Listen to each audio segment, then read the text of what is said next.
प्रिय विद्यार्थियों, good morning. आज मैं एमएड सेकेंड ईयर के अंतर्गत आपको वीडियो लेकर के आया हूं। उसमें मेरा विषय है अध्यापक शिक्षा, टीचर एजुकेशन, और आज का मेरा प्रकरण रहेगा विचार गोष्ठी, सिंपोजियम। विचार गोष्ठी क्या होती है कि अध्यापक शिक्षा में किस प्रकार से उपयोगी है, अनुसंधानिक क्षेत्र में किस प्रकार से उपयोगी है, किस प्रकार से अनुसंधान करते समय हम विचार गोष्ठी का प्रयोग करते हैं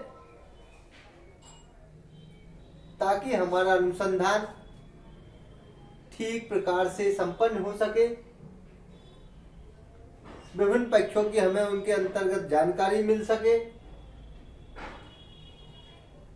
कई प्रकार अनुसंधानकर्ता को सहभागिता के अवसर प्रदान हो सके और विषय विशेषज्ञों के द्वारा उनकी राय से हम परिचित हो सके।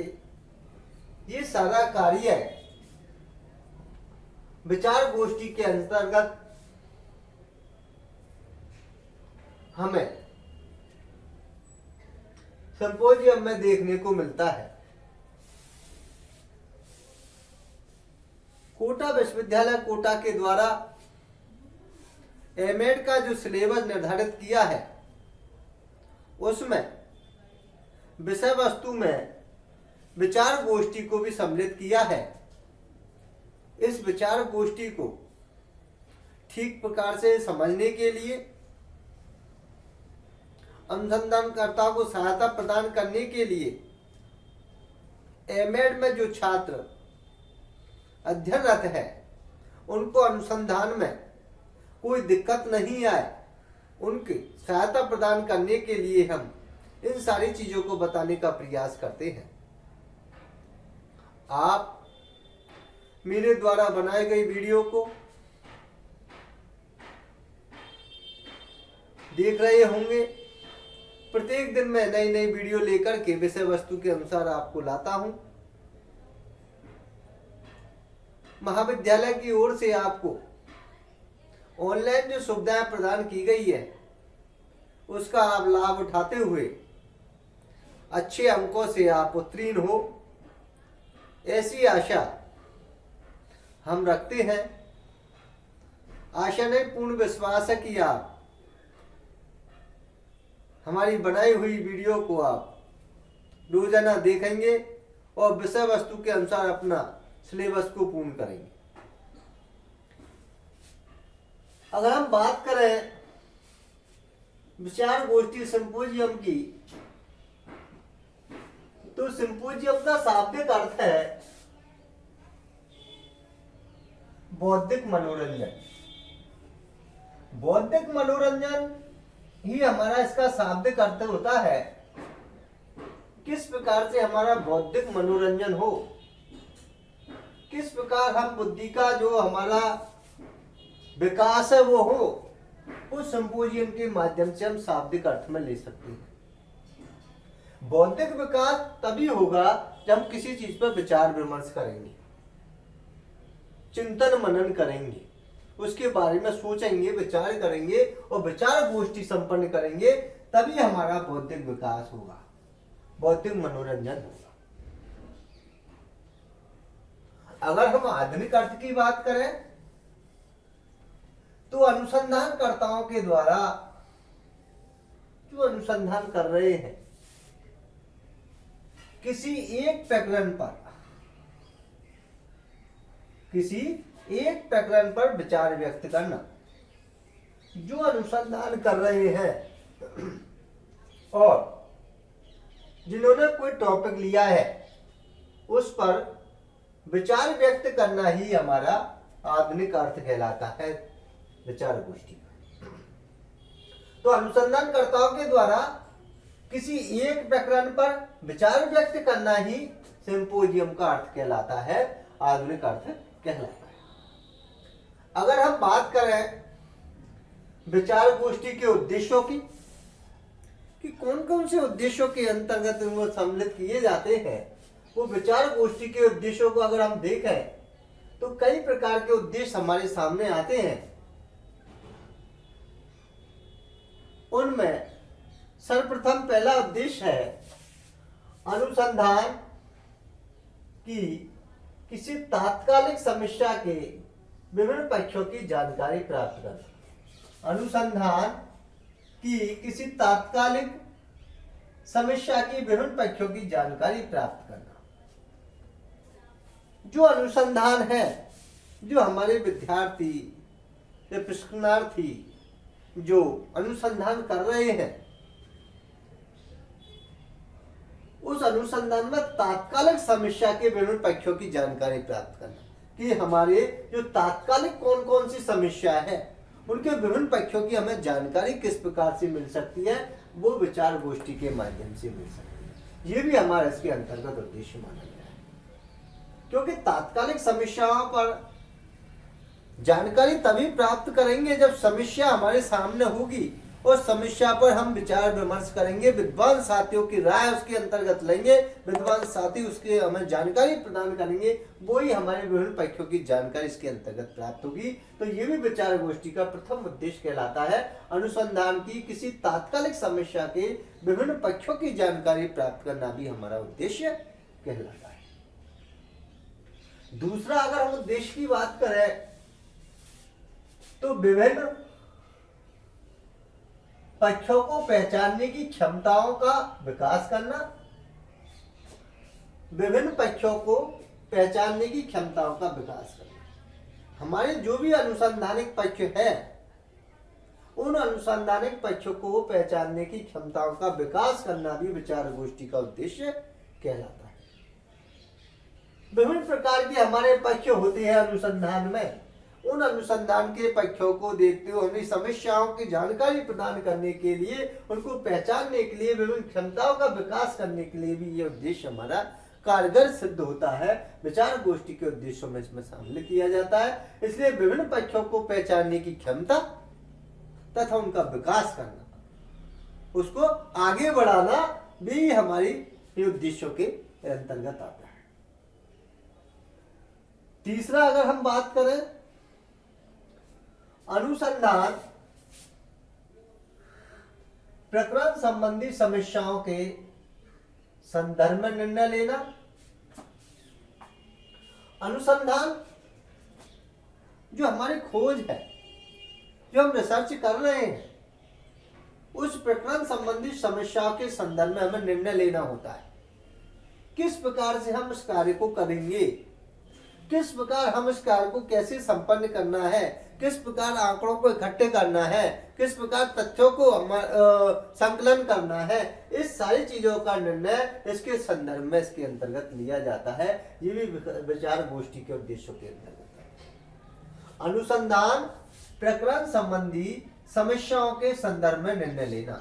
जो भी हमारा प्रकरण है अनुसंधान से संबंधित, उन समस्याओं के संदर्भ में, वो कोई भी समस्या हो, उसके संदर्भ में हमें निर्णय लेना ही हमारा इसका उद्देश्य कहलाता है।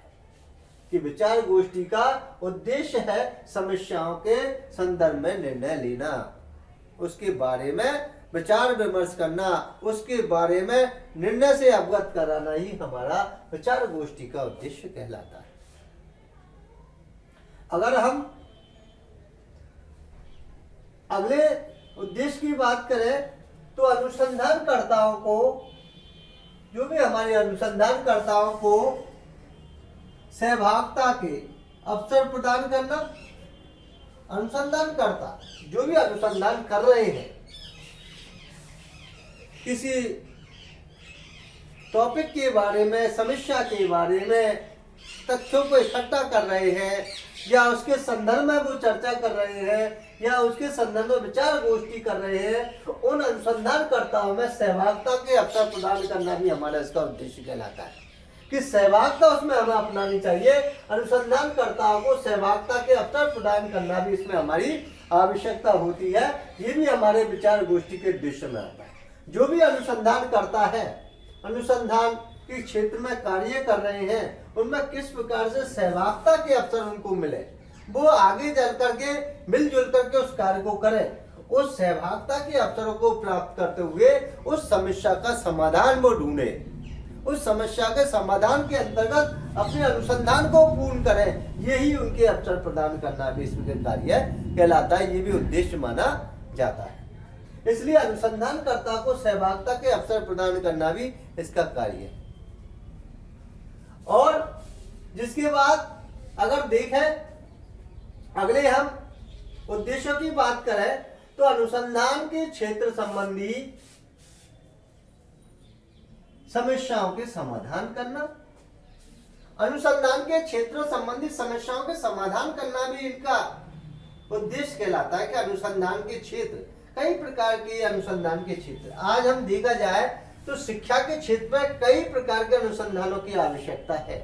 जहाँ अनुसंधान हो सकता है, जहाँ अनुसंधान की आवश्यकता है, या अलग अलग क्षेत्र इसके देखे जा सकते हैं, अलग अलग पक्षों में अनुसंधान हम कर सकते हैं। तो अनुसंधान जो कि खोज के अंतर्गत विभिन्न क्षेत्र संबंधी समस्याओं का समाधान करना, उस किस प्रकार से हम समस्याओं का समाधान करें, उन समस्याओं का निराकरण किस प्रकार से कर सकते हैं, उन समस्याओं से हम निजात कैसे पा सकते हैं, हमारा जो अनुसंधान है किस प्रकार से सफल हो सकता है, इन सारी बातों के अंतर्गत विचार गोष्ठी का जो उद्देश्य है वो विभिन्न क्षेत्र संबंधी समस्या के समाधान करने का उद्देश्य कहलाता है।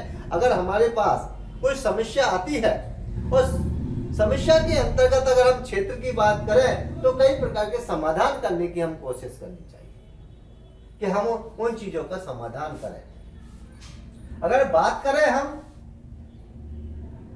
विचार गोष्ठी के अगले उद्देश्य की तो स्पष्टीकरण संबंधी अवसर प्रदान करना, स्पष्टीकरण संबंधी अवसर प्रदान करना भी हमारा उद्देश्य कहलाता है। स्पष्टीकरण संबंधी अवसर प्रदान करना, एक जो भी हमारा टॉपिक है, जो भी हमारी समस्या है, उसको स्पष्टीकरण संबंधी अवसर प्रदान करें, स्पष्ट रूप से सारी चीजों को एक एक पक्ष को देख करके उनका समाधान करने की कोशिश करें, ताकि अनुसंधानकर्ता को ये पता चल जाए इस प्रकार की व्यवस्था हमें अनुसंधान में करनी है और इस प्रकार इस समस्या का हमें समाधान ढूंढना है। तो स्पष्टीकरण संबंधी हर चीज का स्पष्टीकरण हो जाए, हर चीज को समझ जाए, विभिन्न चीजों एक एक पक्ष को लेकर के ज्ञान प्राप्त कर ले, किस प्रकार से इसका समाधान संपन्न हो सकता है। इसलिए स्पष्टीकरण संबंधी अवसर प्रदान करना भी इस विचार गोष्ठी का उद्देश्य कहलाता है।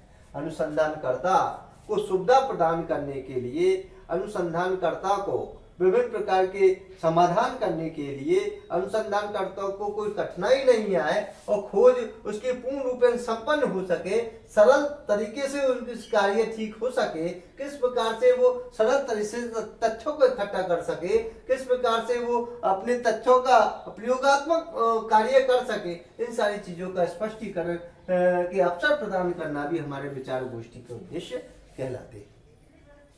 अगर हम बात करें अगले उद्देश्य तो विषय विशेषज्ञों की राय से परिचित होना, विषय विशेषज्ञों की राय से परिचित होना भी इसमें कार्य कहलाता है।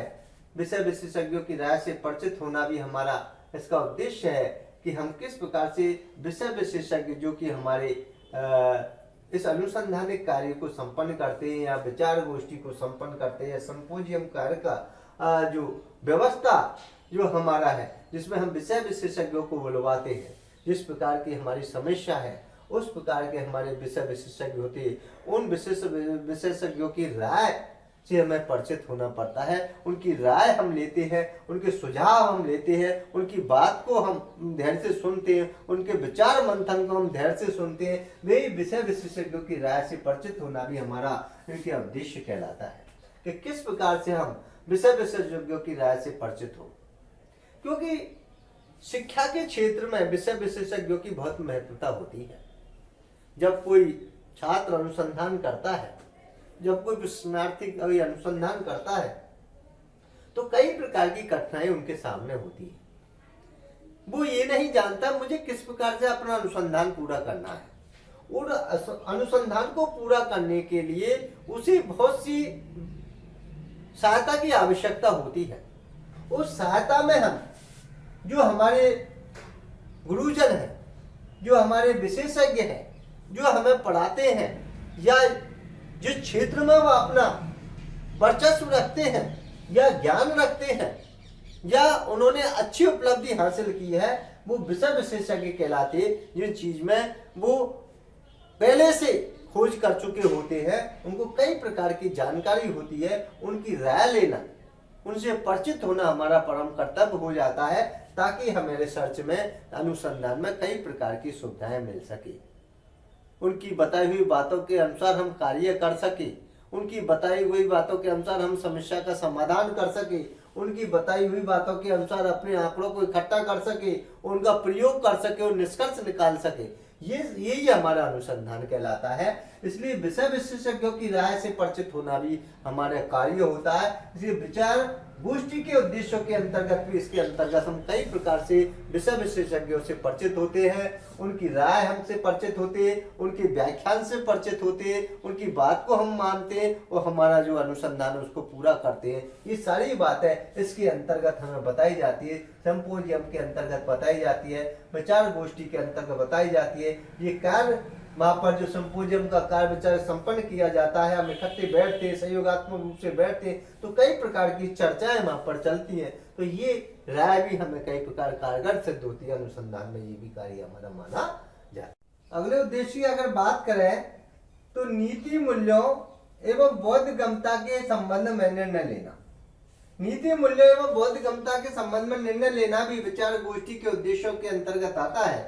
जो भी हमें नीतियों मूल्यों का निर्धारण किस प्रकार से हमारी समस्या के अंतर्गत हम करें और किस प्रकार से ज्ञान प्राप्त करते हुए, बोध प्राप्त करते हुए, इस संबंध में हमें किस प्रकार से निर्णय लेना है, ये विचार गोष्ठी के उद्देश्यों के अंतर्गत आता है कि हम विचार गोष्ठी के अंतर्गत किस प्रकार से हमें निर्धारण करना है। जो भी हमारी समस्या है उसमें मूल्यों का किस प्रकार से निर्धारण करें, किस प्रकार से बौद्धिगमता के अनुसार उसमें निर्णय लें, किस प्रकार से हमारे उस कार्य को संपन्न करने के लिए किन हमारे अनुभवी व्यक्तियों की राय लेते हुए अपने बोध का प्रयोग करते हुए उस हमारे जो हमने ज्ञान प्राप्त किया है, कोई बोध प्राप्त किया, उसके संबंध में हम किस प्रकार से उस समस्या का निराकरण कर सकते हैं, समाधान कर सकते हैं। इन सारी बातों पर भी हमें इन उद्देश्यों पर विचार गोष्ठी के अंतर्गत सीखने को मिलता है। इसलिए हमें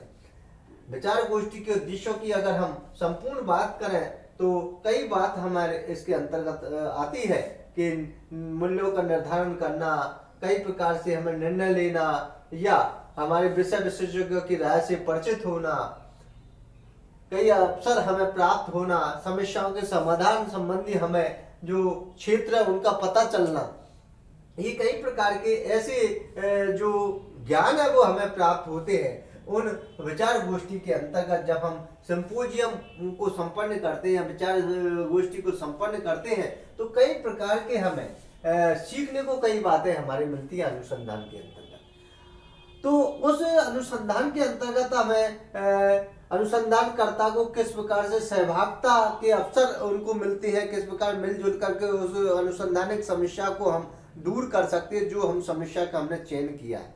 उस समस्या के अंतर्गत जिस पर हम अनुसंधान कर रहे हैं उसमें सहभागिता अपनाते हुए अवसरों को प्राप्त करते हुए उस समाधान उसका किया जाता है। ये भी इसके अंतर्गत हमारे जो उद्देश्य है उसमें सम्मिलित किए जाते हैं, उनका कार्य किया जाता है।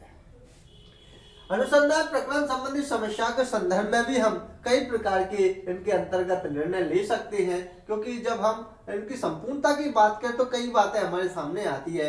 कई प्रकार के विभिन्न पक्षों के को दक्षताओं का विकास करना या उनके पक्षों को पहचानना, ये भी इनका कार्य होता है। अनुसंधान तात्कालिक समस्या के विभिन्न पक्षों की जानकारी हमें मिल जाती है। तो तात्कालिक समस्या आए दिन आ रही है, उन तात्कालिक समस्याओं के विभिन्न पक्षों की जानकारी भी हमारे विचार गोष्ठी में होती है। आज हम पहले पुराने जो रिसर्च है, पुराने जो खोज है, पुराने जो अनुसंधान है, वो आज तात्कालिक परिस्थिति अलग है। आज वर्तमान की परिस्थिति अलग है। उन वर्तमान की परिस्थिति अगर हम संपोजियम का जो आयोजन करते हैं, विचार गोष्ठी का आयोजन करते हैं, तो कई प्रकार के तात्कालिक घटनाओं के बारे में, तात्कालिक समस्याओं के बारे में, हमें इसके पक्षों के बारे में हमें पता चलता है। तो इसलिए हमें विचार गोष्ठी अनुसंधान के लिए बहुत उपयोगी है। हमें विचार गोष्ठी का प्रयोग अनुसंधान क्षेत्र में करना चाहिए। इनके उद्देश्यों की प्राप्ति, इसके अंतर्गत प्रत्येक अनुसंधानकर्ता को ये जानना चाहिए कि किस प्रकार हम उद्देश्यों की प्राप्ति इसके अंतर्गत कर सकते हैं, कौन कौन से उद्देश्यों को इसमें शामिल कर सकते हैं। इसलिए सिंपोजियम का जो अर्थ होता है वो बौद्धिक मनोरंजन होता है, ताकि हमारा बुद्धि का विकास, बुद्धि का जो हमारा आगे जो हमारा मनोरंजन है वो हो सके, हम किस प्रकार से उसका विकास कर सके, हमारे बौद्धिक विकास कर सकते हैं, और अनुसंधानकर्ता कैसे आगे बढ़ सकता है, इन सारी चीजों का इसके अंतर्गत प्रयोग किया जाता है। और आत्मिक अर्थ की बात करें तो किसी प्रकरण पर विचार व्यक्त करना ही इसका अर्थ कहलाता है। इसलिए हम इन सारी चीजों पर विचार गोष्ठी का आयोजन समय समय पर करते हैं, महाविद्यालय के द्वारा या विद्वान साथियों के द्वारा या अच्छे जो रिसर्च सेंटर होते हैं उनके द्वारा इन सारी चीजों के प्रोग्राम समय समय पर रखे जाते हैं। इनमें अनुसंधानकर्ता को समय समय पर भाग लेना चाहिए, ताकि वो समस्याओं का निराकरण संबंधी जानकारी उनको प्राप्त हो सके, विभिन्न प्रकार की और अन्य तात्कालिक समस्या को वो सीख सके, कई प्रकार के अनुसंधानिक क्षेत्रों के पक्षों के बारे में जान सके। इन सारी चीजों की जानकारी उनको स्पष्ट रूप से वहां पर प्राप्त हो जाती है, ताकि हमें अनुसंधान क्षेत्र में कोई कठिनाई नहीं आए। इन बातों पर हमें ध्यान देना चाहिए, और मैंने बहुत ही स्पष्ट रूप से आपको बताने का प्रयास किया है कि हम किस प्रकार के सिंपोजियम को ठीक प्रकार से समझ सकते हैं, विचार गोष्ठी को ठीक प्रकार से समझ सकते हैं। इन सारी चीजों पर आप इस वीडियो को धैर्यपूर्वक सुनेंगे और देखेंगे। जय हिंद, जय भारत, नमस्कार, धन्यवाद।